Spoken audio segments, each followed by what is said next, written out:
जो अब सीजन चल रहा है, गला खराब हो है, नज़ला हो रहा है, वजन कम करना है, क्या खाएं? फीके खाने खा खा के थक गए तो चटपटा सा कोई डाइट होनी चाहिए। स्क्रीन पे हम दोनों कितने बुरे लग रहे हैं। अगर अदरक और लहसुन की टीमें भी हमारे साथ आ जाएं तो अच्छे नहीं लगेंगे ज्यादा? बहुत क्या अच्छे ख्याल है भाई? लगेंगे।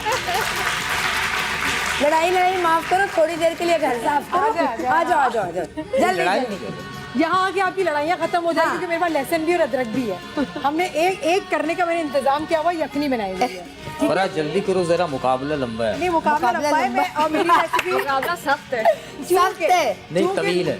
लहसुन और अदरक के इतने ज्यादा फायदे कि मैंने के दोनों को एक साथ कर दिया ताकि भाईचारगी कायम रहे। बेचारे ऐसे होते लाते हैं मजदूर जहाँ लहसुन का नाम आता है, अदरक का आता है, वो जन्मों जन्मों के साथी है ये दोनों। तो मैंने भी इनको एक कर दिया। अच्छा, एक जग मैंने पूरा 1 लीटर के करीब पानी लिया और इसमें मैंने 2 से 3 अदद बोटियां डाल दी। यहाँ पे बोटियां ज्यादा थी तो ज्यादा डाली, वरना आप एक भी डाल सकते हैं। देसी मुर्गी की वो मैंने डाल दी इसके अंदर। और अब मैंने इसमें लहसुन तकरीबन 2 टेबल स्पून भर के मैंने लहसुन की जगह डाल दी।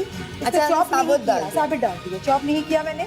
और इसमें अदरक एक टुकड़ा आपको यहाँ नजर आ रहा होगा, ये देखिए स्क्रीन पे काटा नहीं है, बिल्कुल ऐसे ही काटा नहीं है इसको। वो इसके अंदर मैंने डाल दिया और काली मिर्चें ½ टीस्पून डाली और कड़ी पत्ता डाला। कड़ी पत्ता भी बहुत अच्छा होता है आपकी बॉडी के लिए, आपके वेट को कम करने के लिए। वो इसके अंदर डाल दिया और ये टेस्ट के लिए साबित डालिए सारी। इसको छानना है, ये यखनी है, इसको छानना है हमने। और मैंने इसमें थोड़ा सा नमक डाला, अगर नमक ना भी डाले तो यखनी का वैसे ही इतना अच्छा मजा होता है। और चिकन अब ना भी डालना चाहे तो ये लहसुन की यखनी बहुत अच्छी बनती है। अच्छा, यानी आप इसको माइनस भी कर सकते हैं आप इसको, फिर भी इसकी यखनी बहुत ही अच्छी बनती है। बस मकसद ये कि इसको पकाना है, आधा घंटा पकाना है, इसका अरोमा निकलेगा, उसको आपने छानना है। गरम गरम पिए, ठंडा पिए, तो ये कंप्लीट हो गया।